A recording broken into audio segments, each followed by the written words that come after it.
everyone, and welcome to And How Does That Make You Feel?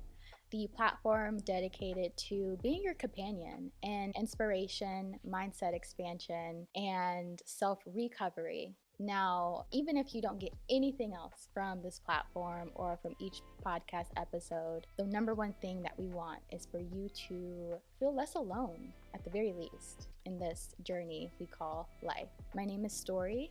I am your host and your guide. Today we have a lot to talk about. Me.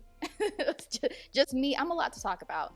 And I thought that this would be a great one-on-one personal session with you to know a little bit more about me, why I started this platform, what I believe, what my values are. Honestly, just my origin story, no pun intended. I mean, with a name like Story, you're always going to have some pun intended, so I just let it rock. Before we dive in, though, I do want to say that I'm a Cancer moon, so during this, I might cry. And if I cry, just let it rock. Don't even just let me cry. My best friend at the time, she told me, she's like, I'll be talking with you and you'll look fine, and I'll turn around and I'll keep hearing you talking, then I'll look, and then you're like in full-blown tears. And I'm like, yeah, it just happens. And once it starts, you can't let it stop. So I will cry. Also, part of my Virgo rising, my mercurial energy, I'm going to try to get through this story without going into 100 side quests. So just stick with me. I promise it's all going to make sense as I connect the dots. Everything makes sense in my mind. So I'm going to try to connect the dots even if I do 11 side stories. Well, let's start recently, right? Let's start about 2 years ago, and where my whole, as I like to call, self-recovery began. When you're healing, or what I believe, when you're healing, you are not necessarily becoming your best self, but realizing that this person that you have always wanted to be, or your most authentic self, it's always been there since you were a child. And as we grow up, it's like we're overwhelmed with a bunch of things and people telling you who you are and who you aren't, and you kind of lose sight of yourself. And as I was healing, and I'm still going through therapy, it's like I'm rediscovering who I've always been instead of finding who I want to be or who is that best self. My best self, I feel, is my authentic self. And through every session, I'm unpacking and getting rid of all this extra dead weight, jettisoning the things that other people have put onto me that aren't me. So 2 years ago, I was on a trip in Mexico with my best friend at the time, her best friend, and a mutual friend of ours. And this is supposed to be like the fun trip, right? Where we not just graduated college, but it's been about 2 years at the time, and we're adults with jobs and a career, and this is the one trip where we are going to have fun and live our best young adult lives. And I was so excited for it. I was like, this is going to be the trip. I'm so excited. Mexico with my friends. It's going to be life-changing. It was life-changing, but it wasn't the sort of life-changing that I wanted.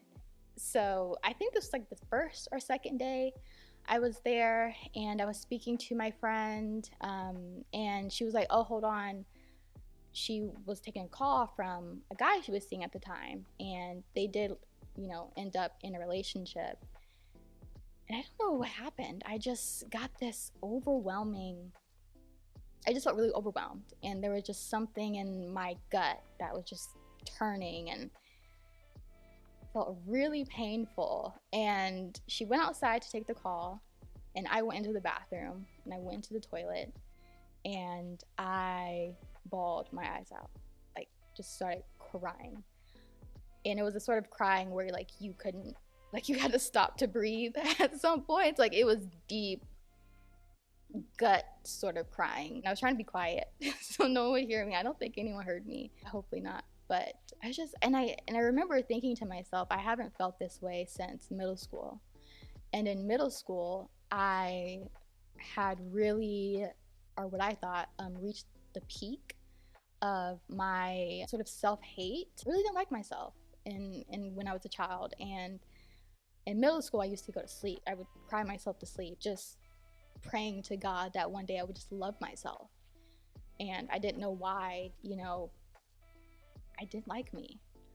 And so I was having that same feeling at that moment in Mexico. And I was like, yeah, something's wrong.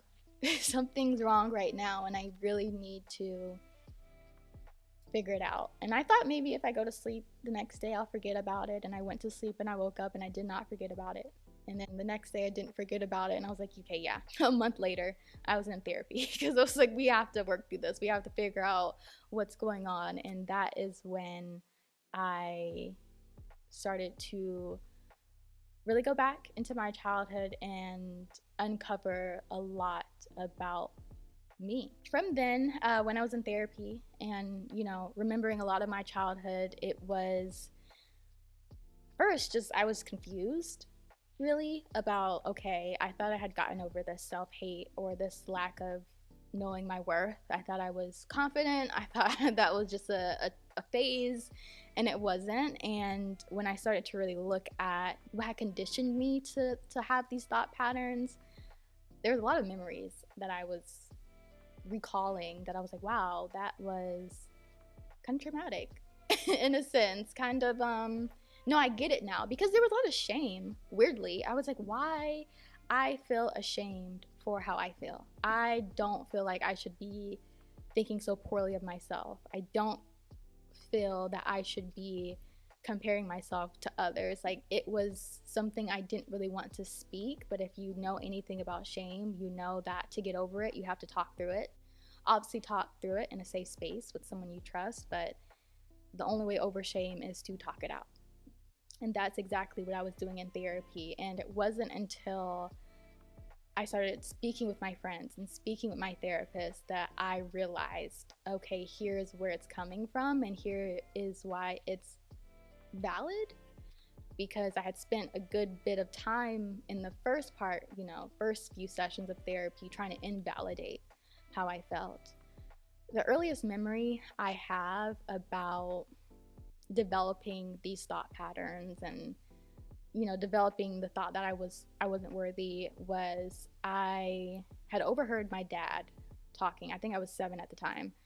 I had overheard my dad talking very innocently to a friend, and they were speaking about a family friend of ours.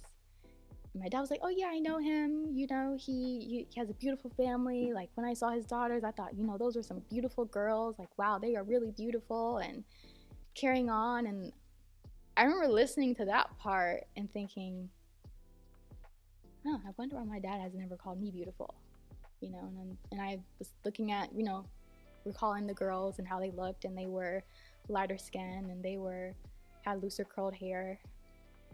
And I was like, well, maybe, yeah, they are beautiful. And, I was looking at myself in the mirror and like, yeah, I don't look like that. And maybe that's why I haven't been called that, or, heard my dad say those things to me. And I'm a kid, and I'm just picking up on things. And it was a combination of a lot of other stuff. The media doesn't say outright, here's who's worthy, here's who isn't. And that's the other thing about colorism and like anti-Blackness and how representation or lack of representation works. It isn't necessarily about the beauty of it, or like who's beautiful, who isn't, but there is a underlying message of beauty equals acceptance, equals you get what you want, you're treated right, all of that wrapped up into you are worthy, versus if you're not like this, you aren't. And that's really, as a child, what I was leaning into. It wasn't about me simply believing that I wasn't pretty, but it was developing into believing I wasn't worthy. I wouldn't get the love that I wanted. I wouldn't get the job, the career, the treatment, the friends, anything that I wanted. I wasn't inherently worthy of it. I needed to work for it because of how I looked. And that's where that shame started to build within me and my thought patterns at just 7 years old is when it began. The other thing I can think of is I was watching a movie and the kids had albinism, and I didn't know what that was. So I asked my mom, I was like, why are those kids so light? And instead of telling me, they had albinism, she was like, oh, I think they just didn't get enough sun. So I was like, okay, cool. And I had the bright idea, I think at this time I was maybe 8 or 9. The next day I pulled out a notepad and I wrote 7-year plan. And basically it was just, I was gonna stay out the sun for 7 years to get a shade or two lighter. Thought that was the most brilliant plan ever until the next day. I felt like that's impossible. I can't stay out of the sun for 7 years. It's too hard. It's too difficult. I was like, I can't do this. I was like, you know what? I'll just wait until I'm an adult and I'll figure out some medical way to lighten my skin complexion. And then I think it was me entering into high school was the first time I ever heard that my skin complexion was beautiful. I literally thought that person was lying to me. It was actually my great aunt. She was like, oh my God, your skin complexion is so beautiful. Like, I wish I had it. And I was like, what is she talking about? Like, what? Who would wish this on themselves, And it's so sad to think about it now, but those were like some of the memories that I can think of to where, oh, that's where it all started. And that's where and it's like, I know logically about colorism, I know about anti-Blackness, and I know about how society in general works. Society doesn't want you to love yourself. Society doesn't want you to think highly of yourself. It's all about, of course these things can lead to physical violence, so people feel uncomfortable to enact violence on you, but there's also an emotional warfare to it. And I knew this logically, but I just didn't ever think that it had affected me and how I viewed myself and just living life. So cut to middle school, where I thought that it all peaked, and where I was going to sleep crying and praying in church. Like when we had prayer, like that was my main prayer almost every single Sunday, is that I would love myself. And I don't know, it just like kind of after middle school, and also middle school is the point where you're becoming more aware of things, and like you're interacting with other kids who are also becoming aware of things, so it's all just weighing on you in a different way. So felt that in middle school, went to high school, and I also in high school, now don't judge me for this, so I was still a kid. I think it was like freshman year of high school. I really thought, I was like, you know what? I'm not going to worry about this whole self-worth thing. When I grow up, I'm going to become really, really educated, really, really accomplished, because at that point I had also developed the thought pattern and the behavior of like, I would just work to show that I was worthy. And I started to attach how much I could accomplish to my value. So I was like, I'll just be really successful. I'll be a lawyer or something, just get really, really big, and I'll find a white man who has a fetish for Black women and who will love me. And that's it. First of all, those Black white love Instagram pages are ops. I want those eradicated so much, because why was I thinking that in high school? It's literally, I despise those Instagram. They are so harmful. They're so harmful because they were feeding that lack of self-worth that I had as a Black woman. So I hate those pages. Obviously, I don't feel that way now at all. But that was my thought. I was like, yeah, just like, fetish is not love at all. You do not want someone who fetishizes you. So yeah, I was like, yeah, I'll just find a white man who has a thing for Black women, marry him, be very successful, and like that's how I get what I want. Anyways, then in high school, like I said, I was like, okay, I'm just gonna be super successful. I also realized that I got a lot of, external validation when I accomplished things, when I did good in school. So I was like, well, heck yeah. Also, but I'm a Virgo rising, so I always thought, like, anyways, no matter what, I would always try to excel in something. But there is that added little, I like the validation that I would get from my parents and my friends and the teachers every time I excelled academically. So that's what I was focused on. No longer on the whole self, I hate myself. It was just like, I'm just gonna be the best me that I can be, and everything else will fall into place. Cut to college, moved on, kept trying to excel, accomplish everything that I could, And junior year, I went to South Africa to study abroad.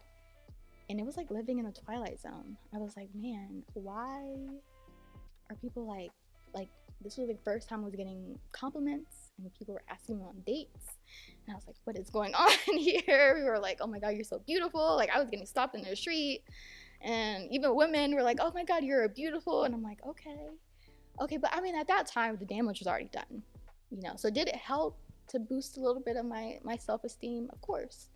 But there were deeper things to unpack. So returned back home and was kind of on autopilot for a while, because for that, you know, duration of high school and college, my focus was just on how do I impress people, and I never thought about what I wanted. And then 2021 happened, the Mexico trip, and it was just like this cracking of a foundation. I just really can't explain what about that moment triggered me so much and why I felt like everything just at once crumbled down. Who I thought I was, who I wanted to be, it was like this unrooting. And it was painful, but it was so necessary. And I guess we could go into what I learned from all of this. And I am still in therapy and I am still working on it, but what drove me to create, and how does that make you feel? There's so many lessons learned. The first one being that out of all the human emotions, anger, resentment, jealousy, envy, I despise shame. And now every emotion has its place, I know, but shame it eats at your soul, and it makes you behave in ways that aren't like you. And I didn't do anything crazy, but I could see why. One of my favorite books is called Atlas of the Heart by Brene Brown. And she talked about how when people look at other people who are doing like outlandish things or whatever, you may say, well, like, have they no shame? And she's like, well, actually, the reason that they're acting like that most likely is because they have a lot of shame. And so I agree with her. Like, after experiencing my own battle with shame, I was like, yeah, I mean, shame is not productive. Like, it is productive in the sense that it can tell you what's going on underneath the surface and what you might need to fix, but I hate shame. Also fear. Do not like it. The other thing I learned was that society really has it out for us. This world really has it out for us. It thrives on us not liking ourselves. It thrives on us breaking ourselves and others down. And I think we know that with, the oppressive systems that are in place, especially in America, like racism and patriarchy and homophobia. It all, again, enacts like real physical violence, but then there is that, emotional part of not wanting you to be secure in who you are. And also how that translates into, well, if I'm secure in who I am and I love who I am, that is going to positively impact how I interact with others and how I treat others, how I view others, and what I want for other people. Because if you think about insecurity, I mean, one of the definitions of being insecure is being vulnerable to harm and not being safe. And so when you're sort of indoctrinated into these certain securities, you don't feel safe. You feel like you have to grab onto some sort of power. And what is power but, domination over others? And that domination over others just leads to violence. And I can see why, like, one of the things that comes to mind is how a lot of cisgendered women react sometimes to women who are trans, and this need to hold on to womanhood and like protect it. And it's like, no, I'm a woman, like you're not.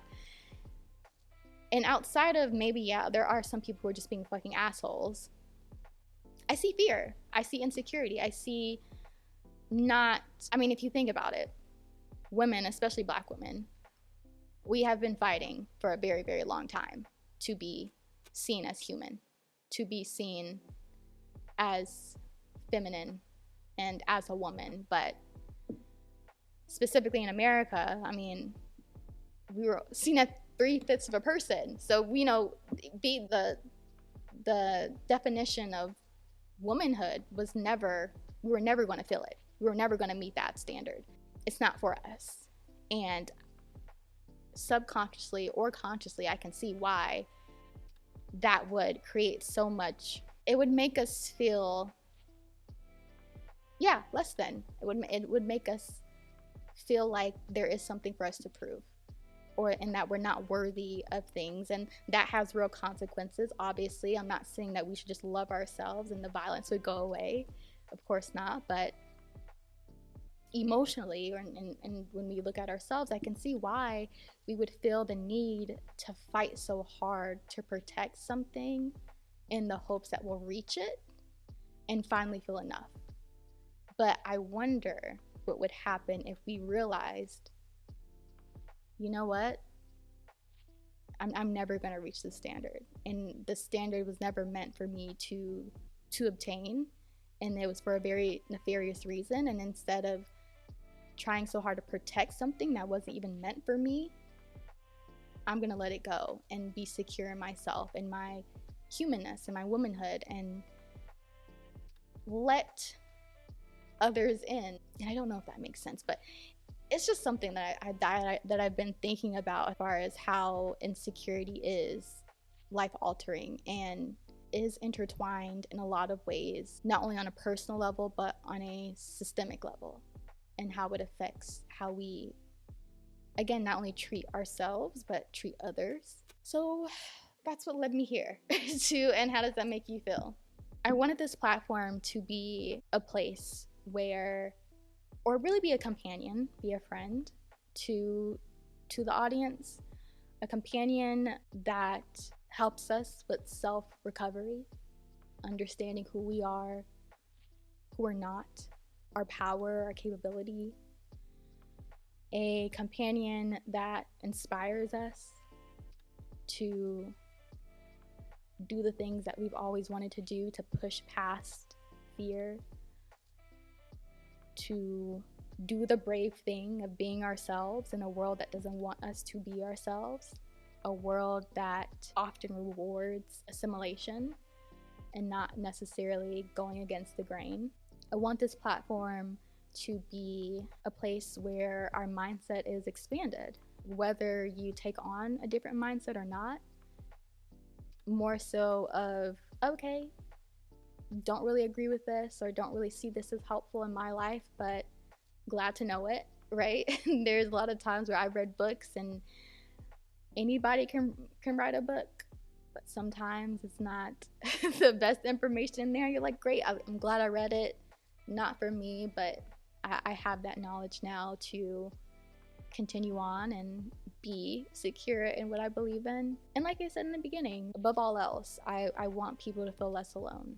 Because in my origin story, not only is there shame, there's, you know, dealing with resentment, there's dealing with envy, dealing with some really hard and difficult emotions, and they're taboo and people don't talk about it. People don't talk about the ugly side of what it means to grow and what it means to unpack those childhood experiences. People don't talk about the those are just like really ugly emotions, and I want this to be a safe space for everyone to speak on it without any judgment, fully, authentically, in a very raw and real way. Self-righteousness is something I also had to get rid of with my perfectionism, and yeah, it could get ugly, but it's also beautiful because all of it speaks to something deeper, something that can be very life-changing. I think that's it. Like, I have to always have a lot to say, but every time I get to talking, it's like, No, that's it. That's all I have. But I'm really excited for you all to come with me on this journey, and I'm excited to be with you on your journey. If you like today's episode, if there's any topics that you want to hear about, please do feel free to reach out to me, at me, tag me. My at is at story, STORI, Leanne, LEEANN, on all social media platforms, TikTok, Twitter, Instagram. I would love to hear your thoughts. You can also use the hashtag and how does that make you feel. Share this video with your family and friends. And until next time, remember to always be kind to yourself.